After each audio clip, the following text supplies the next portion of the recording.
Hey everyone, it's Rylan. It is Friday, May 19th, 2017 at 8:23 p.m. And I'm really excited to make this video for the sole reason that I put out some feelers on my Instagram on what I should make videos about. And Kiri Cry Chin said, make a video about your childhood and how you were growing up. Like when you first knew you were different and how that changed who you were. Alright. Great question, Cry. Hope I'm pronouncing that right. So, my childhood and how I was growing up and how I knew I was different. Well, this video could go in a lot of ways. I could say how I knew I was different in general, because I do consider myself a bit different aside from being trans, but I'll just I'll talk a little bit about my childhood and we'll see what comes out of it. Also, I think I'm having an allergic reaction. Oops. Okay, so I am 27 years old, and I was actually born in Georgia, the state of Georgia in the United States of America, and I was adopted into an all-white family when I was about a month old. I grew up in Wisconsin with my family. I have a mom, dad, and a sister, but my mom actually passed away 3 years ago, so it's just the three of us. My sister is 6 years older than me, and yeah.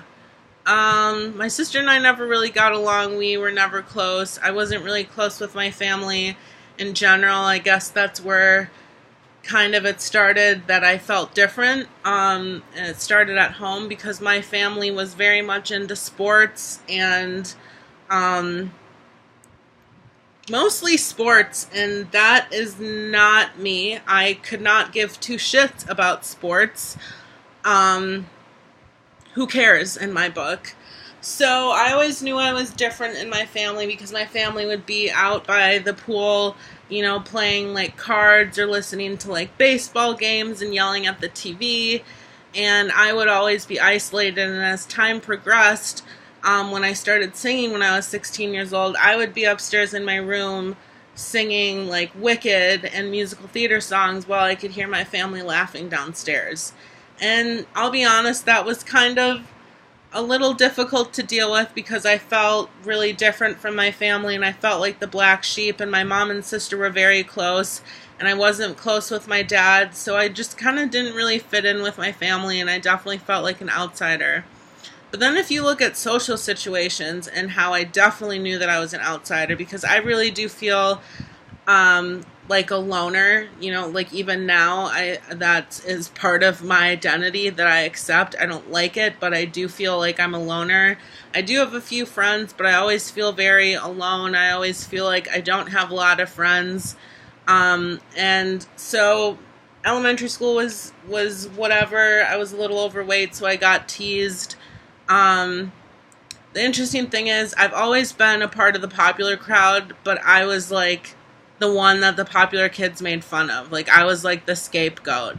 Like, I would go to parties and like I would be the one that they would be making fun of or like playing pranks on me. And like that stuff still sticks with me, you know? Like, I still remember the names that I was being called. I still remember the things that they did. I still remember crying to my parents about, you know, being bullied and stuff. So I definitely have a history with being bullied. Then in middle school, I think middle school was like the worst time of my life. Like, that was just not fun. I was awkward. I was like really tall and like skinny. And looking back, I was gorgeous, but I was so convinced that I was fat. And that's when like the eating disorder behaviors and body dysmorphia started, like when I was like 14, which is really sad because I've been dealing with body dysmorphia since I was 14, but I've been dealing with disordered eating habits and sometimes specifically an eating disorder for about 11 years, because it started when I was in high school. So I didn't really have a lot of friends in middle school. I had like one friend, and she had like kind of a group of friends, so we hung out together. And then if you fast forward to high school, I was really quirky. I was that girl that was wearing like shorts with like knee-high shorts or knee-high socks that were like striped and like, you know, crazy colors. I actually was wearing leggings like my freshman year with sweatshirts before that was a thing. I looked like I was the 80s. I kind of dressed like I was in the 80s. Like, I remember one of my teachers told me that I was born in the wrong decade because of the way that I dressed. I never wore jeans. I was always basically wearing skirts to school. And as far as socially, towards like my junior and senior year, I started hanging out with like the popular clique, but mostly I hung out with theater people, and theater was actually like the cool thing to do. Like, all the jocks would like join the musical, like their senior year or something. Not all of them, but like if you weren't looked down upon if you were in theater, it was like the cool trendy thing to do. So I had my theater friends, and then my junior year I dated the captain of the soccer team. I was on track, I was in tennis, I was very in shape, I was in a bunch of other clubs. So we kind of made a really cool couple, but I still, you know, struggled socially. But for sure, looking back, my junior year of high school was the greatest, like, year of my life. Like, I think I peaked, to be honest. I think I peaked when I was 17 years old. Then college. Oh man, was I an outsider. I went to school at a very exclusive musical theater program in Wisconsin where there were only 10 of us. And I did not fit in with those 9 other people. I thought everyone hated me. Everyone was super cliquey, and I was like the odd one out. Like, I was outspoken and blunt, and yeah, people didn't like that. And I remember someone telling me that apparently, like, one of the reasons people didn't like me is because it seemed like I didn't try. And this is going to sound conceited, but I don't mean it to be. This is what someone told me, that it seemed like I was just resting on my natural talent instead of like putting forth effort to be good. And that's really offensive because I've worked very hard to be the actor that I am today. I did not sit back and like take a back seat into my training. Like, I've worked very hard. So that's hurtful to think that people didn't like me for that sole reason. But I ended up leaving school due to mental health issues my sophomore year. I literally got like 2 weeks into the semester and I was like, I can't do this anymore. So I moved back home. And if you really fast forward, when I went to Atlantic, I really, again, felt like a complete outsider.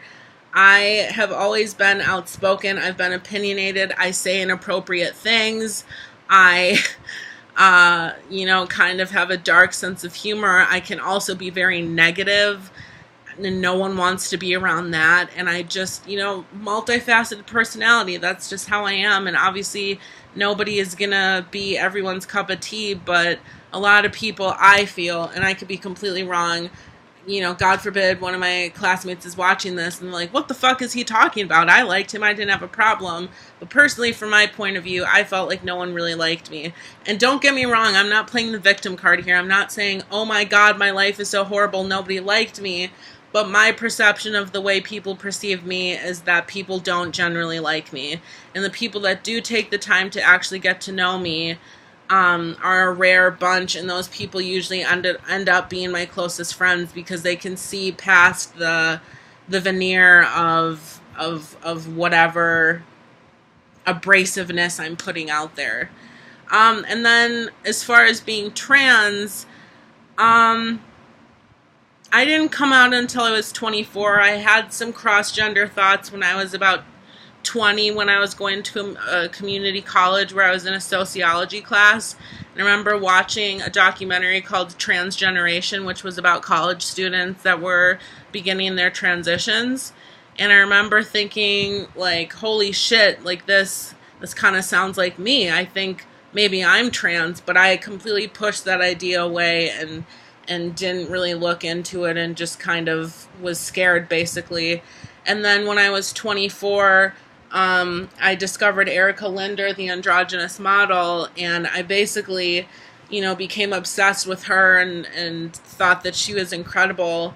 And I I kind of modeled myself after her. I wanted to be androgynous. I wanted to be able to pass as male but also be female. And then as my gender journey continued, I realized that it wasn't just enough for me to dress like a guy, that I did inside feel, I did identify as male. So that's kind of a quick history of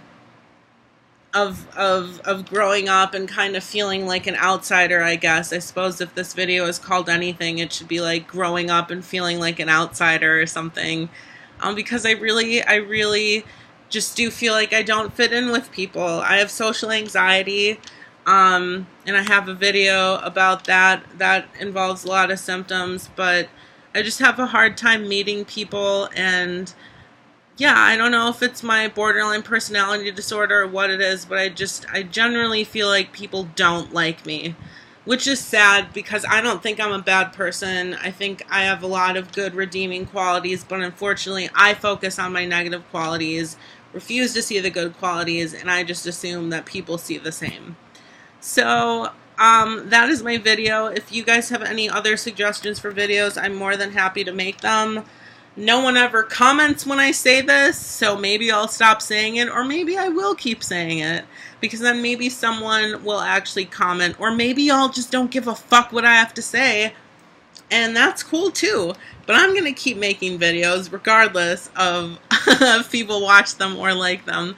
So thank you for watching, and I hope y'all have a great day. Alright, bye.